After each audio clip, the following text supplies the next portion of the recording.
ברוכים הבאים, ברוכות הבאות לכל המשתתפות בשיעור המיוחד באור חיה, לכבוד יום כ"ב בשבט, יום ההסתלקות, יום היורצייט ההילולה של הרבנית הצדקנית מרת חיה מושקה, אשתו של הרבי שנפטרה ביום כ"ב שבט תשמ"ח 1988.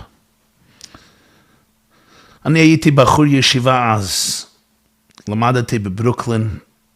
אני זוכר כשאימא שלי עוררה אותי באשמורת הבוקר וסיפרה לי על הסתלקותו של הרבנית באמצע הלילה, אור ליום רביעי כ"ב שבט תשמ"ח.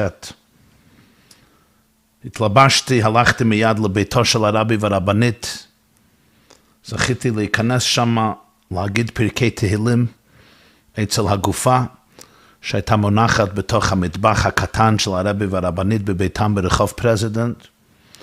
ב-12 בצהריים, כ"ב בשבט, זה היה יום רביעי בשבוע, יצא הלוויה מביתו של הרבנית, מביתם של הרבי והרבנית. הרבי הלך אחרי הארון ברחוב פרזידנט עד לשדרת קינגסטון, ירד למטה עד ל-770, ומשם נסעו לבית החיים להקבורה. מסתם חששו שתהיינה דחיפות עצומות, כך אני משער, כי סגרו את הגדר של כל הבית העולם שאף אחד לא יוכל להיכנס. אני וחבר שלי היינו שבבים קצת, אז נכנסנו למבוי של אחד הבתים. זה לא היה כמו היום, זה לא היה מקום פופולרי עם הרבה בתים ששייכים לחסידי חב"ד. אז היה מקום, הגיעו שם, היה שם האוהל של האדמו"ר הריי"צ, אז הגיעו בי' שבט, בערב ראש השנה, או בזמנים מיוחדים, כל אחד לפעמים שורת דילם, הייתה לו סיבה מיוחדת, אבל זה לא היה מקום פופולרי, והבתים כולם היו שייכים ללא יהודים. אבל היינו בחורים צעירים, שבבים קצת, אז נכנסנו למבוי של אחד מהבתים. אני עוד זוכר כלב שנבח וצעק, קפצנו מעל הגדר, נכנסנו לבית החיים ורצנו לעבר הקבר הטרי של הרבנית. היה שם יחסי קהל קטן מאוד, יחידי סגולה ממש. הייתה שם מזכירות של הרבי, גיסו של הרבי, כמה מאלה שעבדו בבית, המשמשים, חברי המזכירות, ואלה שהיו מאוד קרובים על הרבי והרבנית. היה קהל, חברי קדישה וכולי, היה קהל יחסי מאוד מאוד קטן. אני וחברי היינו שם, עמדנו קצת מרחוק, ראיתי את הרבי עומד בפני הקבר הטרי, בעת סתימת הגולל, הסתכל כל הזמן, ישר לתוך הקבר בפנים מאוימות. אני עוד זוכר כשהוא אמר את הקדש לאחרי הקבורה, לאחרי סתימת הגולל, ואז זו הייתה הפעם הראשונה שראיתי שהוא פרץ בבכי, בעיצומה של אמירת הקדש. בשיעור זה רצוני לחזור על שיחה נפלאה והיסטורית שזכיתי לשמוע בעצמי מפיו של הרבי, וזה היה לרגל היורצייט הראשון, יום ההסתלקות הראשון של זוגתו הרבנית חיה מושקה.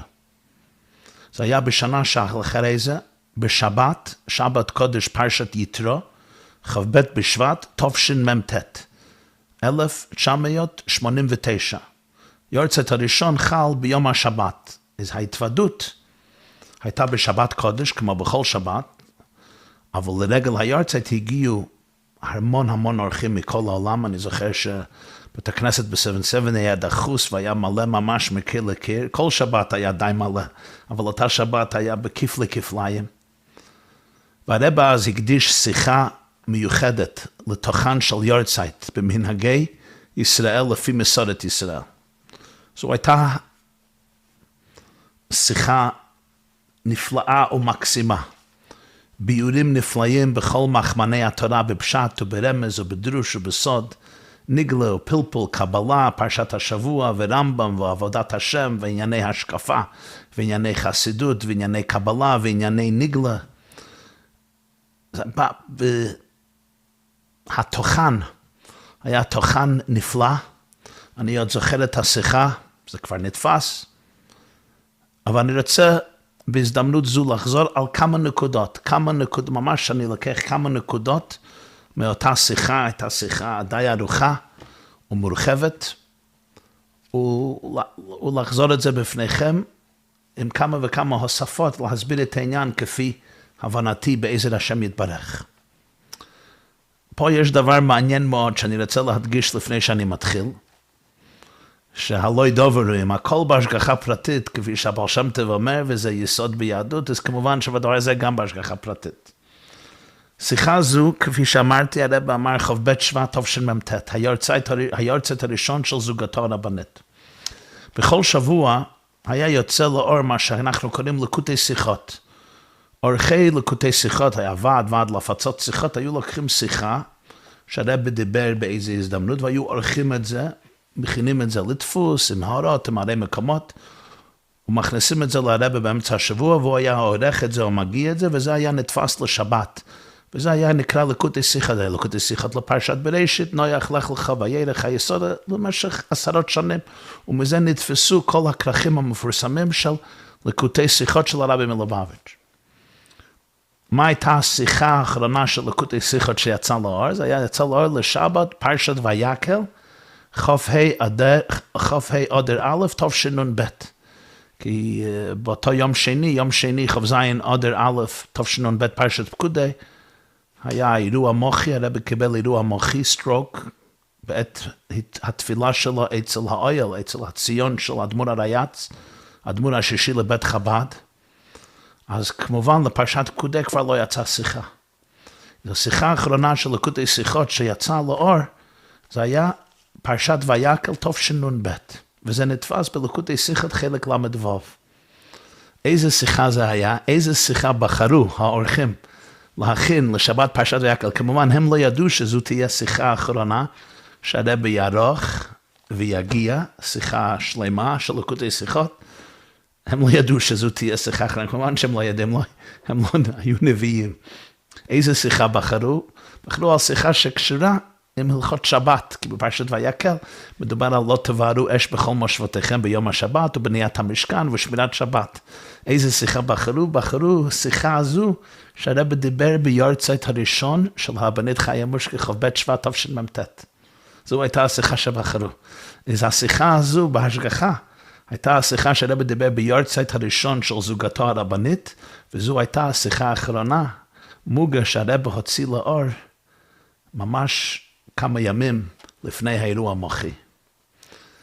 אז אולי יש לומר, וכך אני חושב, כך אני מרגיש, אם שגיתי השם יכפר בעדי, שבשיחה זו תמונה, ולא רק תמונה, אלא גלויה, אחד מהיסודות הנפלאים של יהדות בכלל, בפרט יסוד שמודגש במיוחד בתורת החסידות החב"דית, בתורת החסידות ובתורת החסידות החב"דית, ובפרטי פרטיות בשיחותיו, איגרותיו, קונטרסיו, מאמריו והשקפתו של הרבי. אז בוא ניכנס מיד לעניין. כאמור, אני חוזר רק כמה נקודות קצרות מהשיחה, וכל אחת יכולה לעיין יותר וללמוד יותר.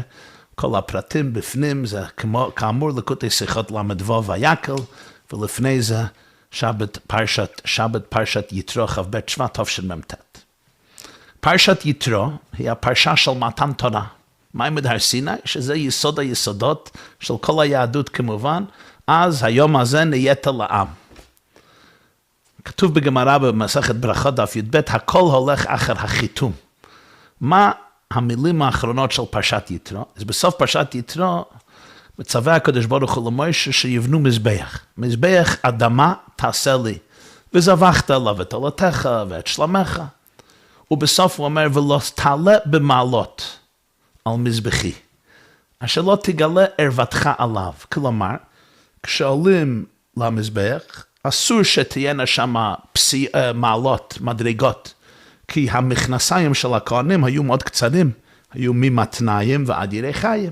ואם עולים על מדרגות, על מעלות, אז כפי שרש"י והמפרשים מסבירים, זה לא כל כך צנוע, כי המכנסיים מוגבהים קצת. אז לכן, אומרת התורה, צריך שתהיה עלה והכבש. היה כבש, רמפ, וככה היו עולים, ככה לאט לאט, לא על מדרגות, ולא תעלה במעלות על מזבחי, אשר לא תגלה ערוותך עליו. זה הסוף. זה הסוף של פרשת יתרו. שאל הרב, למה פסוק זה או מילים אלה הם הסוף והחותם, הכל הולך אחר החיתום של הפרשה של מתן תורה. וזה לא נראה כל כך שייך לאחרי פרשה עצומה כזו, מעמד והתגלות שלא הייתה לעולם, וכל העם רואים את הקולות ואת הלפידים ואת כל השופר, וירא העם וינועו ויעמדו מרחוק, רואים את הנשמע, שומעים את הנראה, פנים בפנים דיבר השם עמכם בהר מתוך האש. זה היה דבר נפלא, פעם ראשונה ואחרונה בהיסטוריה שהייתה התגלות השכינה, פנים על פנים, התגלות אין סוף לכל אחד ואחד מישראל במעמד הר סיני, עינינו ראו ולא זער, אזנינו שמעו ולא אחר. יסוד כל היהדות, כל התורה. ואיך מסתיימת הפרשה הזו, מה המכה בפטיש, מה הסוף, מה החותם, מה הגמר, אשר לא תגלה ערוותך עליו. לכאורה לא טעים כל כך, לא מתאים כל כך. ובפרט, הרב הוסיף משהו עוד יותר עמוק. אחרי גילוי השכינה כזו, איך היה לפני עץ הדת? לפני עץ הדעת כתוב, אדם וחווה היו שניהם ערומים, ולא התבוששו, לא התביישו בזה. זה שהיה גילוי ערווה, לא התביישו, למה? כי כיוון שהיו כל כך טהורים, כל כך מנותקים מכל קשר להגשמה וחומריות ומחשבות זרות, ותאוות לא חיוביות, ודברים שהיו מנותקים לגמרי. זה היה לפני חטא עץ הדעת. כפי שהשלום אומר, כפי שאני לא מתבייש עם האצבע הקטנה שלי, ואני לא מתבייש עם היד שלי, אני מניח תפילין, אז אדם וחווה לא התביישו בשום חלק מהגוף שלהם, כולו היה מוקדש ומותרם לעבודת השם. מה החילוק? אני עובד השם בראש שלי, או במוח שלי, או בזרוע שלי, או ברגל שלי, ובחלקים אחרים שבגוף. ולא יתבוששו. אחר כך הייתה בושה. אומר הרב, אחרי מתן תורה, כשהייתה גילוי שכינה כזו, לא שייכים לעניינים כאלה.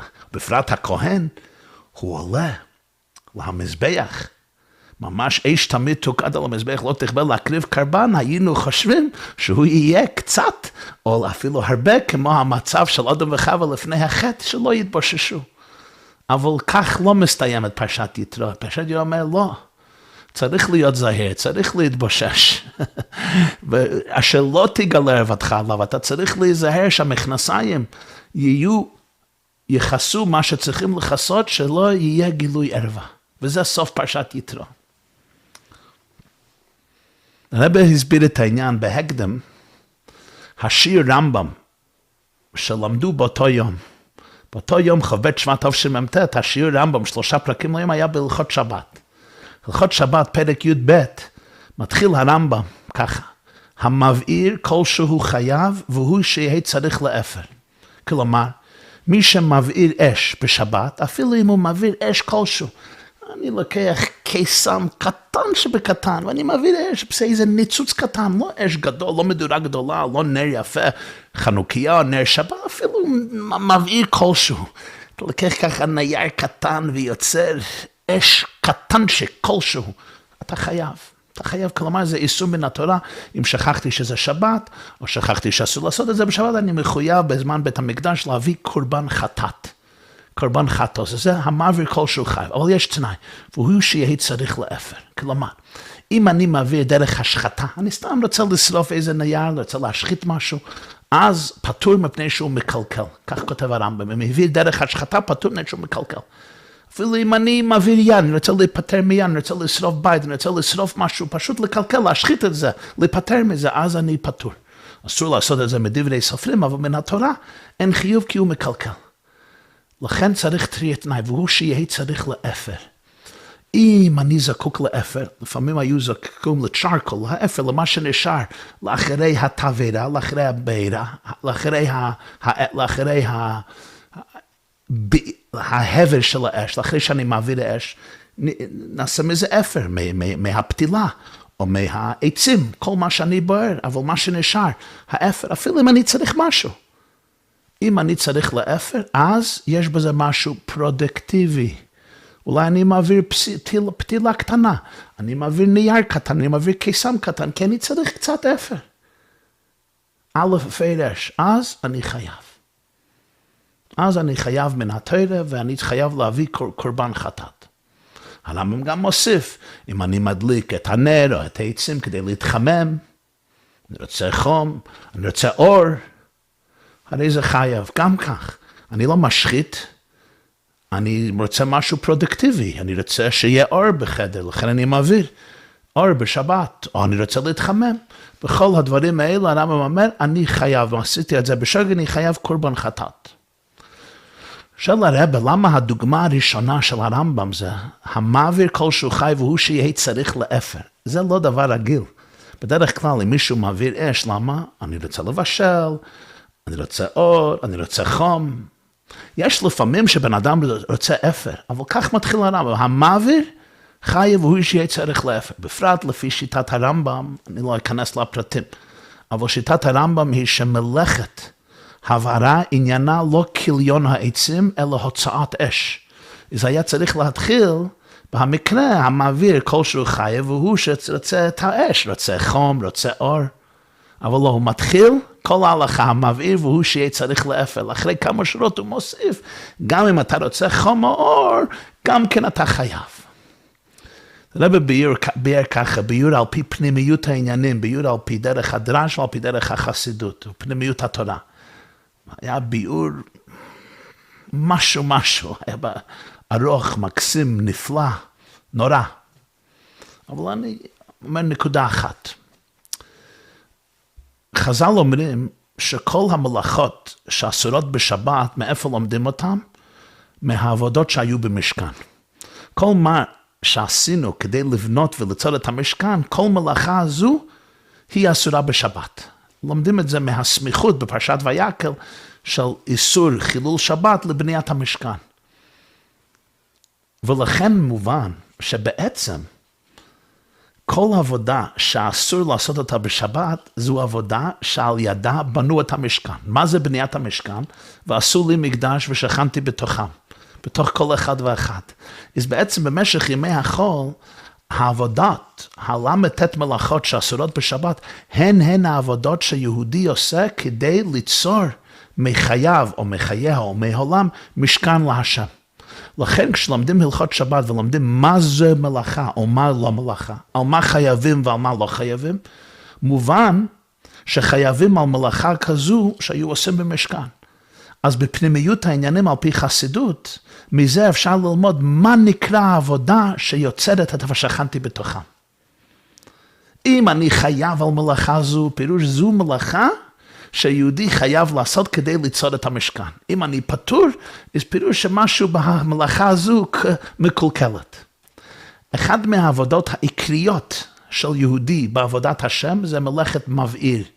וזה בעצם המלאכה היחידה שמפורשת בתורה בפרשת ויקל. לא תבערו אש בכל מושבותיכם ביום השבת. לא כתוב לא לכתוב בשבת, לא למחוק בשבת, לא לבנות בשבת, לא להרוס בשבת, לא לתפור בשבת, לא לקרוא בשבת. יש רמזים להרבה מלאכות, אבל מלאכה שמפורשת ממש זה לא תבערו אש בכל מושבותיכם ביום השבת. וגם כתוב בשלו.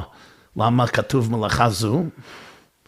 למה כתובה מלאכה זו? כי זו המלאכה הראשונה של הקדוש ברוך הוא. איך הוא ברא אותה? מה הדבר הראשון? ויאמר אלוקים יהי אור ויהי אור. ביום הראשון, זה הדבר הראשון. זו המלאכה הראשונה של הבריאה, ויהי אור, והשבת בו שבת מכל מלאכתו. מה הדבר הראשון שממנו שבת השם? ליצור אור, ויהי אור. אז לכן זו המלאכה שכתובה בתורה. כי מלאכה זו היא הראשונה שממנה לאחריה באים כל ההלכות. מהי עבודת מבעיר בנפש האדם? נר השם נשמת אדם. כל נשמה היא נר. עבודתו של היהודי זה להדליק את הנר השם.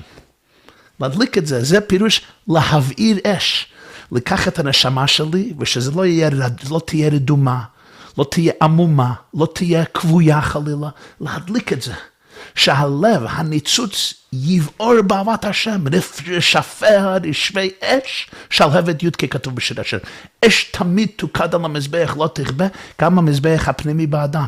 שהנשמה תהיה בוערת עם חום, עם אור, ויהי אור, עם אהבה, עם passion, עם להט, עם התלהבות, עם רגש. הנשמה תמיד משתוקקת לנשום ולחיות במרחב של אהבה, של דבקות, של התקשרות.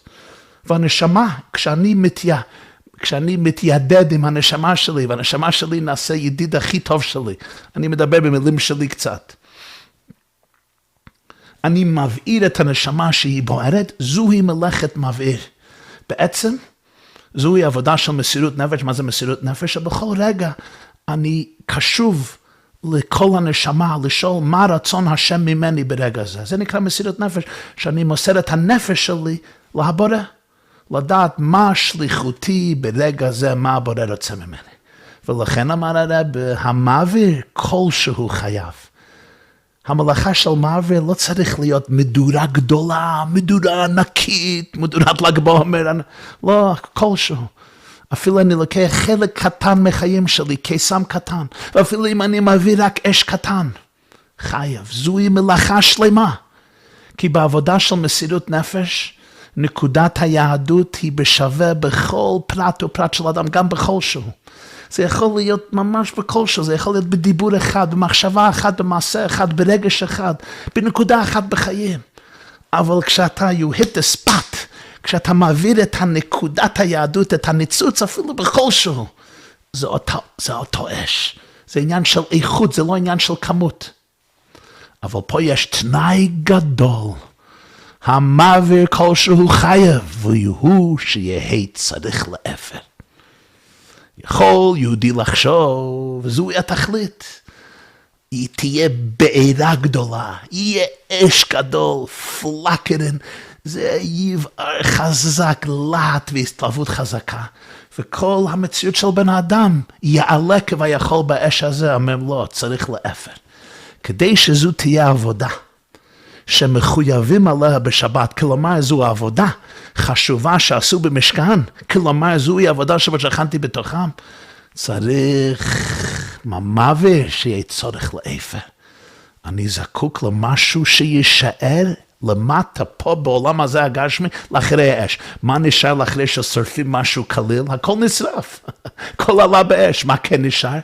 האפר, האפר נשאר. מה הנקודה? שיהודית תמיד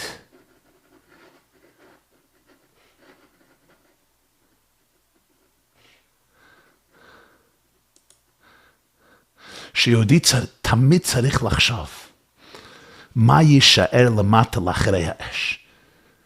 לשון הרמב"ם הוא, והוא שיהיה צורך לאפר. שיהיה לו צורך, שירגיש שיש צורך להיכנס אחר כך לגשמיות העולם, ולהפכו, ולבררו, ולזכחו, ולהכניס את האש הלקי לתוכו. מה זה אפר? הרב אמר אז ביידיש, זה דורגברנט. רוצים יהודי שיהיה אפר, אז זה דורגברנט, כלומר יהיה חדור עם האש, האפר, רואים שנשרף, נשרף, אבל זה משהו שנשאר פה בגשם. ולמה? כי נתאווה הקדוש ברוך הוא כתוב במדרש, מדרש רבה, במדרש תנחומא פרשת נשא, במדרש רבה שיר השירים ובתניא פרק ל"ו, נתאווה הקדוש ברוך הוא להיות לו דירה בתחתונים. מה פירוש? הסיבה לכל הבריאה, לכל סדר ההשתלשלות, לכל העולמות, לכל הערות, הגילויים וההשפעות, זה מה? נתאווה הקדוש ברוך הוא להיות לו דירה בתחתונים.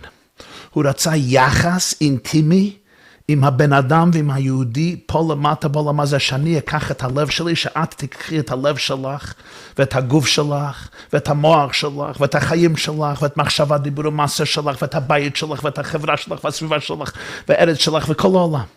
וליצור מזה מרחב דירה בתחתונים, התקשרות ודבקות עם עצמות אין סוף ברוך הוא. וכיוון שזוהי הסיבה והמקור לכל המדרגות וכל הגילויים וכל העולמות הכי נאצלים, הכי עליונים, לכן תשמעו, לכן אמר הרב, צריך להיות נרגש בכל גילוי וגילוי, אפילו התגלות הכי גדולה והכי נאצלה והכי עמוקה והכי רחבה והכי נשגבה, הכוונה, תראה בתחתינו. שהרי הקדוש ברוך הוא עצמו הוא קודם לכל הגילויים, לכל הערות, וכל ההשפעות, וכל העולמות. ומה הסיבה שהיה אפילו הגילויים הכי נעלים, זה נתאב הקדוש ברוך הוא להיות לו דירה בתחתינים.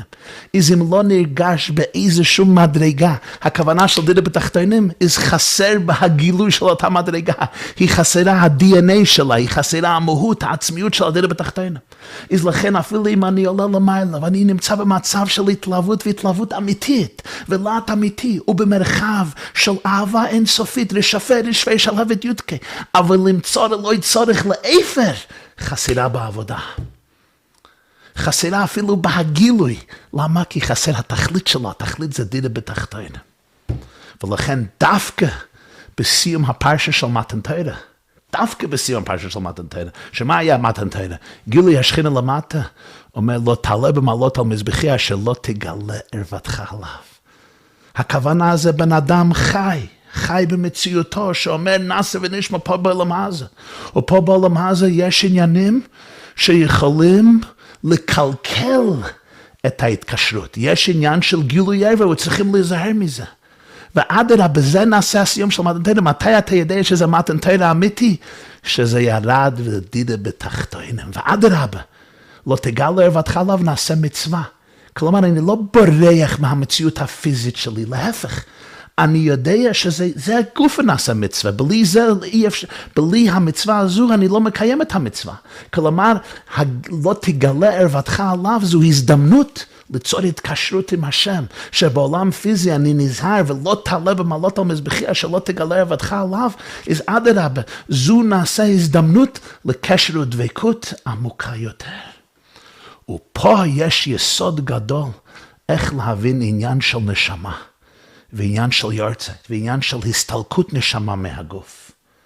לא לחשוב שיש ניתוק אמיתי וטוטלי, כפי שנבאר בעזר השם, לקמן בחלק שני. לפי כל מה שביארנו על כוונת הבריאה, ומהו ה-DNA והתמצית והתשתית והיסוד לפני כל הבריאה, שבגלל זה הייתה כל ההתהוות ואפילו המדרגות הכי עליונות בקדושה, כולן התגלו והושפעו בגלל הכוונה הפנימית שמונחת ותמונה כביכול ומושרשת וחקוקה כביכול בעצמותו שנתהווה הקדוש ברוך הוא להיות לו דירה בתחתינים. ולכן אפילו אם אני מגיע להמדרגה הכי נשגבה והכי עליונה בעבודת השם, באהבת השם, בהאש רשפה רשפה שלהבת יודקה, אז המעבר חייב, אפילו כלשהו, המעבר כלשהו, אבל והוא שיהיה צריך לאפר. יש לי צורך, אני רואה את התכלית, אני רואה את הילד, יש לי צורך לאפר. לפעול שינוי בתוך העולם הגשמי, בתוך הגוף הגשמי, בתוך נפש הבאמית. לפי היסוד הזה. וזה בעצם, הרב בערה אז כתב, דבר נפלא, שכתוב במסכת חגיגה, 4 נכנסו לפרדס. היה בן עזאי, בן זוימה, אלישע בן אבויה אחי ורבי עקיבא. בן עזאי נכנס לפרדס, לסודות המסתורין של הבריאה, הציץ ומת. בן זומא הציץ ונפגע.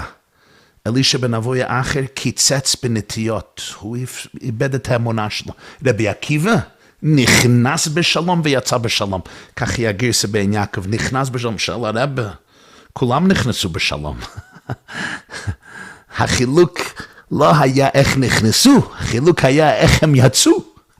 ולא, היה חילוק איך שנכנסו.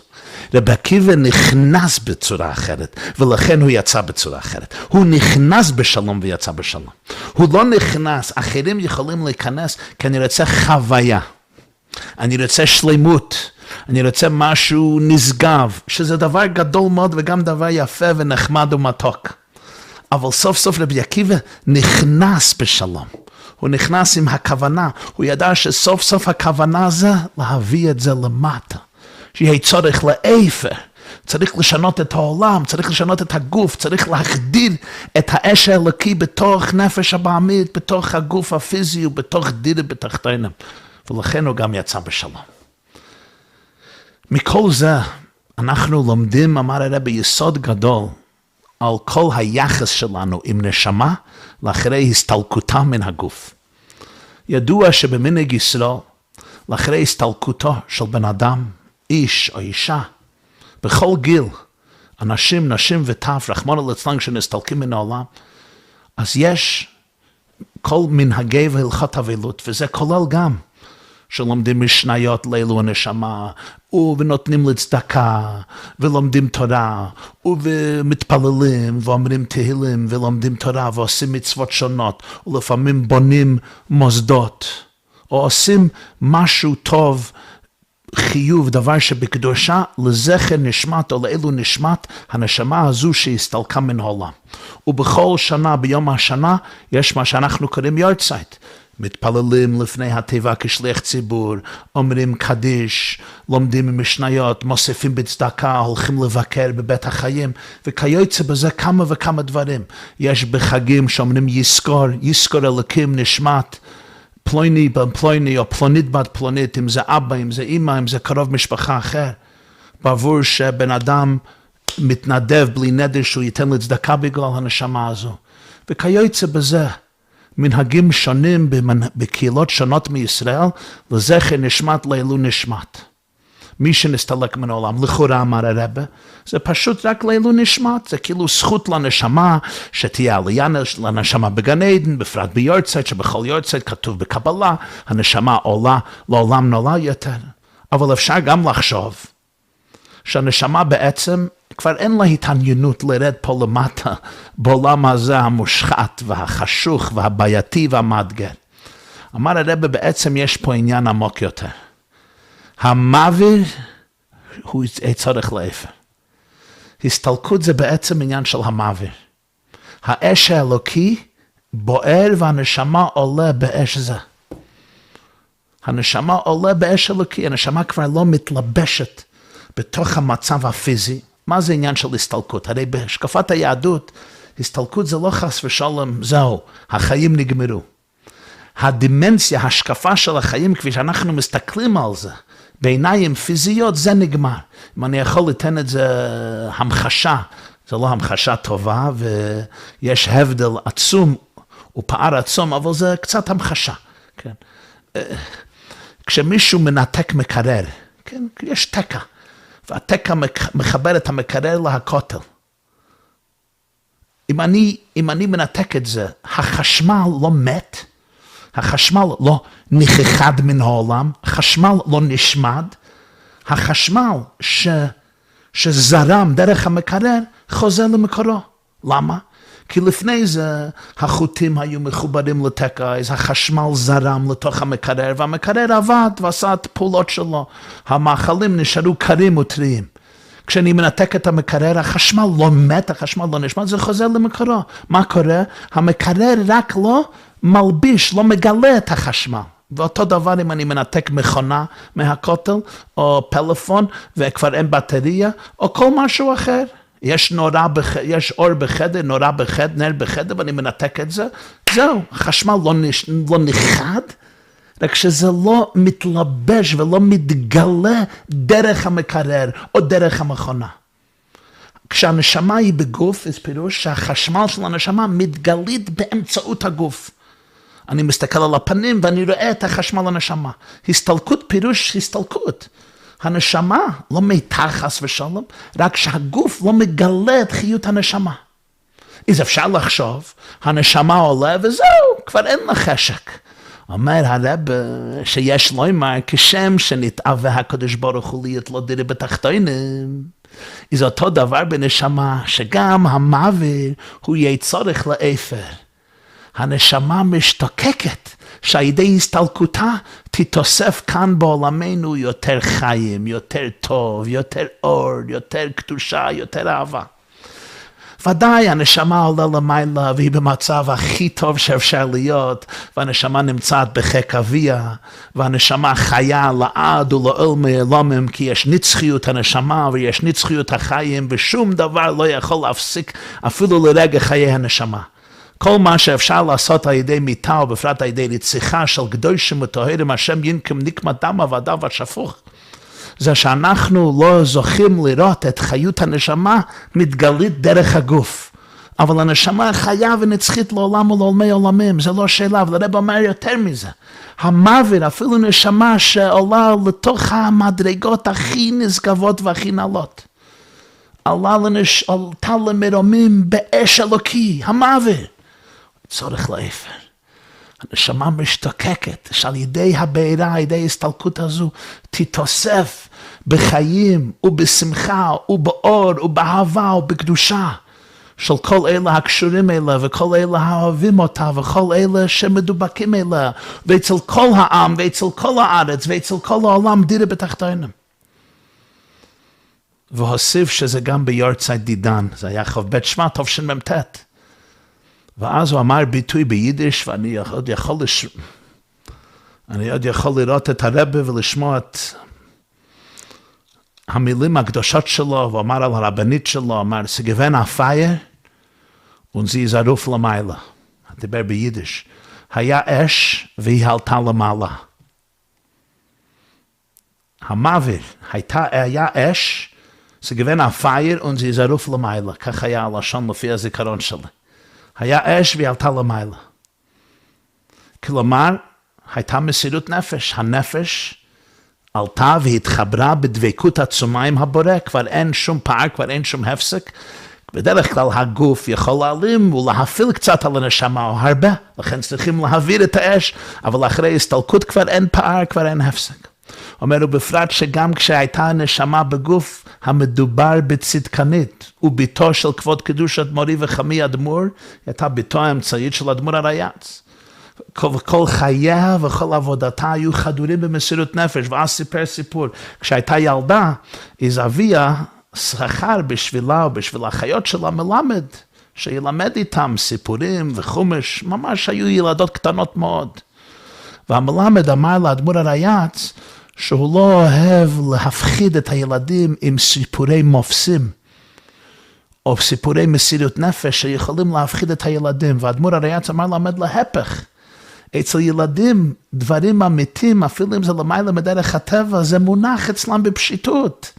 כך צריכים לחנך ילדים, במסירות נפש, בהתלהבות עצומה, אלוקות בפשיטות, עם סיפורי כל המופסים בתורה, לא צריכים לפחד, להפך, אצל הילדים אין שום הלמות והסתירים, אז הרבא אמר, אז הרבנית נתחנכה בתנועה באש של מסירות נפש. וזה גם בהיותה נשמה בגוף, הלכת כמה וכמה לאחרי הסתלקותה, שהנשמה עולה, אז זה מסירות נפש בתוך מסירות נפש, אבל אף על פי כן, גם היא צריכה לאפר. מה שהיא משתוקקת והיא רוצה, שיהיה שינוי בתוכנו ובתוך עולמנו, שהיא תהיה דירה בתחתינו, שנגלה את האור ואת האש בתוך האפר הגשמי של עולם הזה הגשמי, וזה מרומז בשם חיה, להוסיף חיים ומושקה, בלשון מוסק, מויסק, להוסיף ריח, וחיה מושקה זה בגמטריה, 470 שזה אייס, את לפקוד, את לספוד, את ללחום, את לשלום, כל החפחת עיתים בספר קהלת. את, שזה פירוש זמן, שזה נמשך מלמעלה מן הזמן, בתוך הזמן. אז יותר מודגש העניין הזה, שכל נשמה ונשמה, אפילו הכי גבוהה בעולמות העליונים, משתוקקת לאחוז להמשיך את הקשר, ולא רק להמשיך את הקשר, אלא שדווקא על ידי הסתלקות תתוסף יותר אור ואהבה ואור, דווקא למטה בעולם הזה התחתון. ואז המשיך הרב לדבר ברמז גם על עצמו, וגם כאילו על החוויות שלו בכל המצב המאתגר הזה. אני אומר את זה ברמז, כי בדרך כלל כשהרב דיבר על עצמו זה היה מאוד ברמז, וגם בנידן דידן, גם במקרה הזה זה היה מאוד ברמז. כדי להעביר את העניין, להגיד לכם מה שהרב אמר, אני צריך לתת הקדמה. כשהרב ישב שבע על זוגתו הרבנית בשבוע לאחרי הסתלקותה, הגיעו המון רבנים, אדמו"רים, ראשי ישיבות, וסתם עמך מכל השכבות וכל המגזרים לנחם. אחד מהרבנים המפורסמים שהגיעו היה יהודי בשם הרב רב מאיר אמסל, זיכרונו לברכה. הוא נפטר בגיל 100, הוא היה עורך ירחון תורני חודשי שהיה נקרא המאור. זה היה עיתון תורני חודשי אני חושב, המאור, הוא הוציא את זה לעשרות שנים. שמו היה הרב אמסל. הוא הגיע לניחום אבלים בביתו של הרבי והרבנית ברחוב פרזידנט, כפי שאמרתי, בשכונת קרונייטס בברוקלין. והוא התיישב, והוא אומר להרבי משהו די, איך אומרים, די מדהים או די נועז. הוא אומר להרבי מלובביץ', יש משנה בהתחלת מסכת יומא. 7 ימים קודם יום הכיפורים מפרישים את הכהן הגדול מביתו. הוא נשאר בבית המקדש כדי להזהיר אותו, לשמור אותו מכל נגיעה לטומאה, ומתקנין לו גם אישה אחרת. למה? כתוב בפסוק באחרי מות, וכיפר בעדו ובעד ביתו. ביתו זו אשתו. אז הכהן הגדול שעובד את העבודה ביום הכיפורים, על פי ההלכה צריך להיות נשוי, צריך שתהיה לו בית, ביתו זו אשתו. אם הוא לא נשוי, לא יכול לעשות את העבודה. אז מה אם חלילה אשתו תמות לפתע פתאום? הוא לא יוכל לעשות את העבודה, אז מתקינין לו אישה אחרת. אם תמות אשתו חלילה, הוא יוכל מיד להיכנס לאירוסין עם האישה החדשה, וכדי שהוא יוכל לעבוד את העבודה ביום הכיפורים. שואל הרב מאיר אמסל אצל הרבי מלובביץ' בעת שהוא יושב שיבל אחרי אשתו, אומר, אני לא מבין. איך ייתכן שכהן גדול יעבוד את העבודה ביום הכיפורים, כשאשתו מתה עליו? זו הרי טרגדיה נוראה. וזה קרה ממש עכשיו, אולי קרה ביום לפני זה, אולי קרה כמה שעות לפני יום הכיפורים. אז מה מצפים מהכהן הגדול הזה? שהוא יעבוד בכל הלב, ובכל ההתלהבות, ובכל הנשמה, ובכל הלט, כשהוא עבר טרגדיה נוראה כזו? אומר הרב אמסל הרבי מלובביץ', מוכרח לומר שלכהן גדול ניתנו כוחות אחרים לגמרי. כוונתו כמובן הייתה לרמז שהרבי הוא בבחינת כהן גדול. ולא יש כוחות אחרים לגמרי שלמרות העבודה העצומה והעבודה הגדולה, הוא כמו הכהן גדול יכול להמשיך את העבודה ללא הפסק. הרבי הסתכל עליו ואמר לו במילים האלה, אני אומר את זה מהזיכרון וזה המון שנים כבר עברו. אולי אפילו הייתי שם או שמעתי קלט את זה, אני לא זוכר, אבל אני אומר לכם, התוכן, אני לא יודע מה ממש המילים, אבל אני חושב שזה ממש המילים. רב אמר לו ביידיש, ich kenn sich mit euch nicht dingen. אני לא יכול להתווכח איתכם, אבל יש סוגיה במסכת סנהדרין על אשת נעורים. משהו כזה. אני לא יודע מה אני אומר בדיוק, אבל זה היה תוכן. כלומר, אני לא יכול להתווכח איתכם בפירוש המשנה במסכת יומא. אבל מה אני יכול לעשות כשיש סוגיה שלמה במסכת סנהדרין? במסכת סנהדרין דף כ"ב עמוד א', הגמרא מקדישה קטע מאוד ארוך, לבאר ולהבהיר ולהסביר ולהגדיר את העבודה הגדולה כשמישהו עובד, כשמישהו צריך להגיד שלום לאשת נעורים שנפטרת מן העולם. הגמרא אומרת שמה, אומר רבי יוחנן, כל אדם שמתה אשתו ראשונה, כאילו חרב בית המקדש בימיו. זה כמו חורבן בית המקדש. רבי אלכסנדרי אומר, כל אדם שמתה אשתו בימיו, עולם חשך בעדו. רבי יוסי אומר, פסיעותיו מתקצרות. רבי אבו אומר, עצתו נופלת. רבי שמואל אומר, לכל יש תמורה. חוץ מאשת נעורים. לכל דבר יש תחליף, לאשת נעורים אין תחליף. אין אדם מוצא קורת רוח אלא מאשתו ראשונה. אין אישה מתה אלא לבעלה. זה התכוון הרב לומר לרב אמסל, כבודו במקומו מונח, וכוונתו רצויה, וכל טוב, אבל זה אשת נעורים. אותו דבר יש יהודי פוסק לאריכות ימים ושנים טובות, הגאון רב גבריאל צינר, בעל מחבר ספר ניטי גבריאל, הוא גם כתב מכתב תנחומים מאוד מעורר את הלב לרב, וגם הרב כתב לו, אם אני זוכר היטב, אבל משהו בתוכן הזה, שקיבלתי המון מכתבי תנחומים, וכולם כוונתם רצויה. אבל כנראה שכחו את הסוגיה במסכת סנהדרין דף כ"ב, על ההסתלקות של אשת נעורים. ופה הרב כאילו הגדיר את עוצמת האבדה, כשאשת נעורים שלו הסתלקה מן העולם.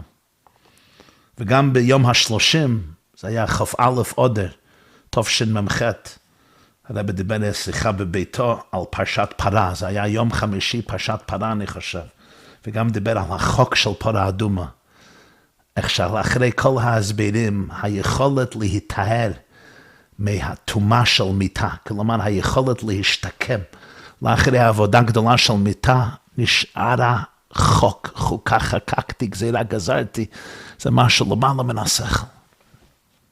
זה שיעור אחר, שיחה אחרת, אבל אני רק מזכיר את זה. אני נותן הקדמה זו כדי שתבינו יותר טוב מה שהרב אמר ביורצייט הראשון.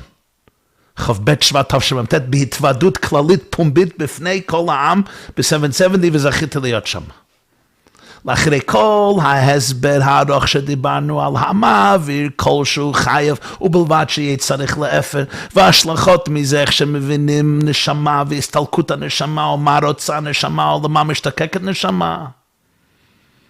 זה רב אמר ככה, שמזה מובן שלמרות כל ההגדרות שמצינו בסוגיה במסכת סנהדרין, כשקורה משהו כזה לאשת נעורים, למרות כל זה, צריך לדעת שסוף כל סוף, הכוונה היא שיהיה צורך לאפר, שיתוסף יותר השפעה ויותר אור ויותר הדרכה ויותר חיזוק ויותר קדושה ויותר תורה ויותר אלוקות בתוך עולמנו הגשמי.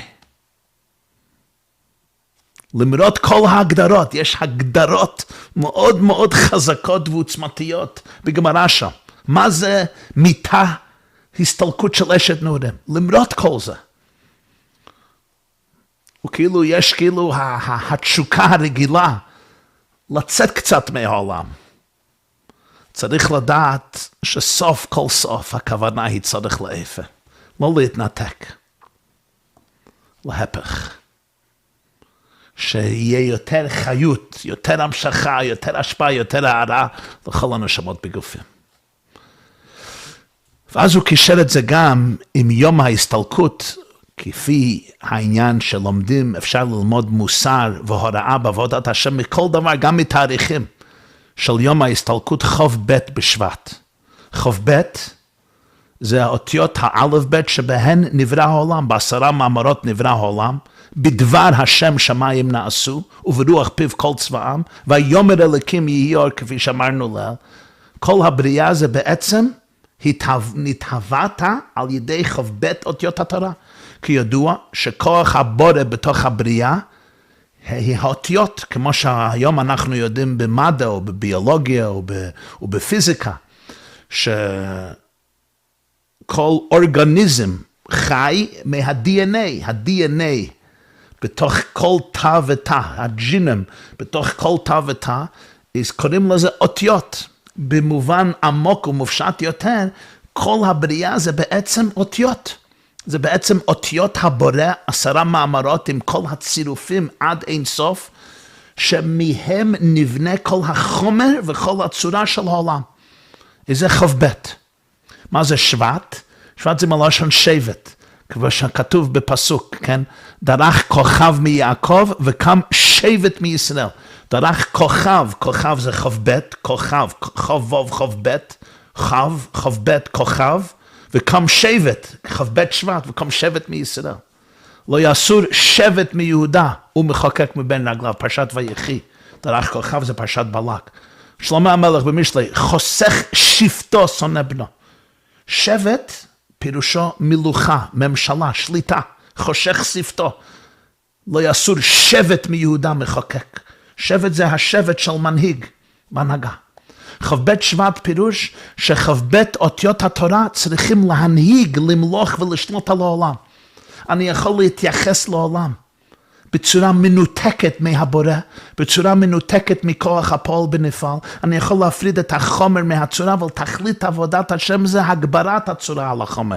ולא רק הגברת, חיבור הצורה עם החומר. כלומר, חיבור הרוחני עם הפיזי, הנפש עם הגוף, השמיים והאורץ, הפנימיות והחיצוניות, העומק והשטחיות. לחבר אותם יחד שכ"ב אותיות התורה, שבט יהיו בבחינת שבט שמנהיגים את העולם. כפי שהרבא פעם פירש דברי המשנה, כתוב בפרקי אבות, כל האומר דבר בשם אומרו, מביא גאולה לעולם. מה פירוש? אז הרבא פירש את זה בדרך החסידות, אמר פירוש נפלא. כל האומר דבר בשם אומרו. בכל דבר שיש בעולם, הרי בלשון הקודש, דבר ודיבור זה אותו עניין. דבר פירוש דבר, משהו, חפץ, thing, ודבר זה גם מלשון דיבור. למה? כי בלשון הקודש, בהשקפת היהדות, כל דבר הוא בעצם דיבור. כל דבר בעולם זה מתהווה וחי וקיים ברגע זה ממש מהדיבור, מאותיות השם. מהרכבת האותיות, זה ה-DNA, זה החומר הכי עמוק של הבריאה. דבר השם שמהווה ומחיה ומקיים את הבריאה. אני יכול להיות מנותק מהכ"ב אותיות, או להיות צינור לכ"ב אותיות. כל האומר דבר בשם אומרו. מישהו שמזהה בכל דבר שם אומרו. ברוך שאמר והיה העולם. העבודה היא לראות כל דבר ולזהות שם אומרו, שיש מישהו שאומר אותו, שמהווה אותו ברגע זה ממש, מביא גאולה לעולם. אתה גואל את העולם, עולם זה מלשון הלם והסתר. אם אני מזהה בכל דבר את הדיבור, את השם אומרי, ברוך שאמר והיה העולם, אני מביא גאולה לעולם, אני גואל את העולם מתוך ההלם שלו, מתוך ההסתר שלו. אני מחבר את הבורא לבריאה, וזה הכוונה של דירה בתחתינים, שנתאווה הקדוש ברוך הוא להיות לו דירה בתחתינים. עד כאן כמה נקודות מהשיחה ההיא של כ"ב בשבט תשמ"ט שזכיתי לשמוע מהרב. מכאן יש הוראה גם עוצמתית במצבנו היום. וקשה הדיבור על זה. כי באמת אין מילים להביע את גודל הטראומה והכאב והצער וההלם של מאות אלפי מאחינו ואחיותינו בני ישראל. בארץ ישראל ובעצם בכל העולם כולו. לאחרי הטבח המחריד של שמחת תורת השפד, אוקטובר 7, 2023, וכל הפצועים, כל הנטבחים, כל הנשחטים, כל הנרצחים וכל משפחותיהם. כמובן כל החטופים וכל משפחותיהם. וכל חיילינו קדושים וטהרים שנהרגו על קדושת השם, להצלת עם ישראל וארץ ישראל, בשבועות וחדשות וחדשים האחרונים מעת פריצת המלחמה בין ישראל וחמאס בשמחת תורה תשפ"ד. ואין מילים להביא את הכאב, את הזיזוע, את הצער וההלם. ולמי יש מילים לנחם את כל היתומים והיתומות והאלמנות, והמשפחות השכולות, הורים שאיבדו ילדים, וילדים שאיבדו הורים, ואחים ואחיות ובני דודים, וכל אחד בישראל, כל אחד בארץ ישראל קשור למשפחה, או שזה פגע בצורה ישירה, או שקשורים למשפחה, שחוו אבדות כל כך גדולות ומזעזעות, לפעמים משפחה אחת אבדות, קשה למצוא מקום בראש. ויש דיכאון, ויש טראומה, ויש סבל, ויש פחד, ויש כל מיני הרגשים. ואין מילים לכל זה. אין מילים.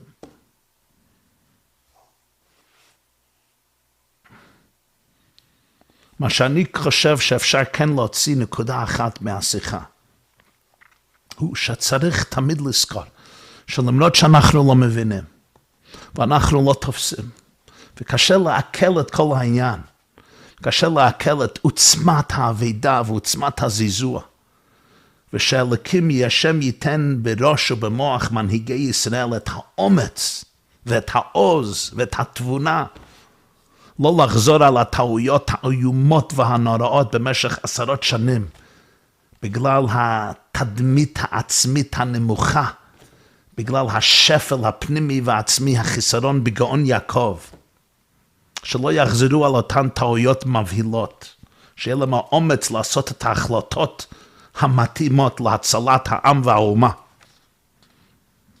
אבל זה צריך לזכור, שעם כל העבודה ועם כל הכאב, חס ושלום לחשוב, שכאילו נשמה אחת נאבדת, שאפשר לרוצח חמאסניק יימח שמוי וזכרוי, להשמיד חיים של יהודי.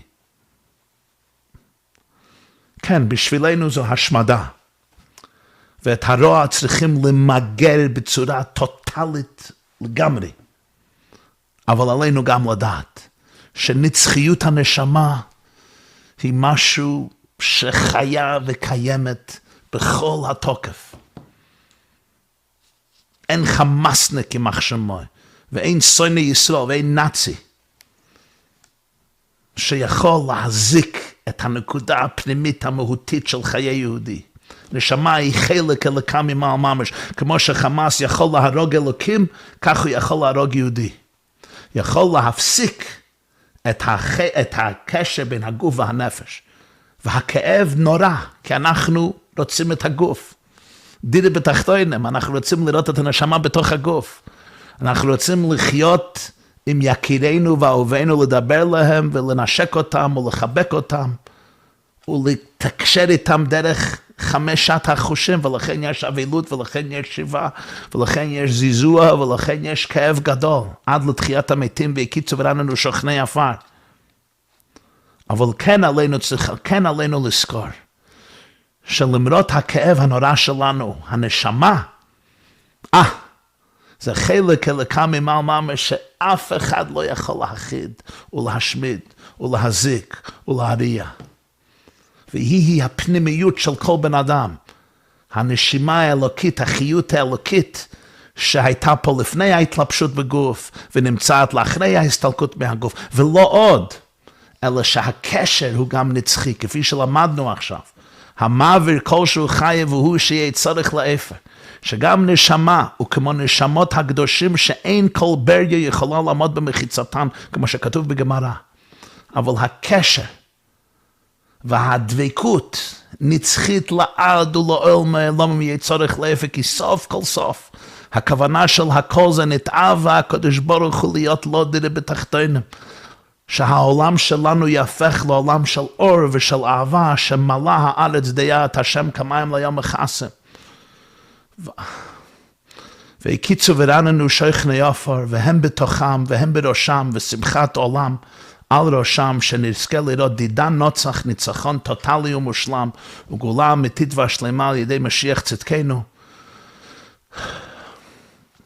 תקף ומיד ממש, אמן כן יהי רצון. תודה.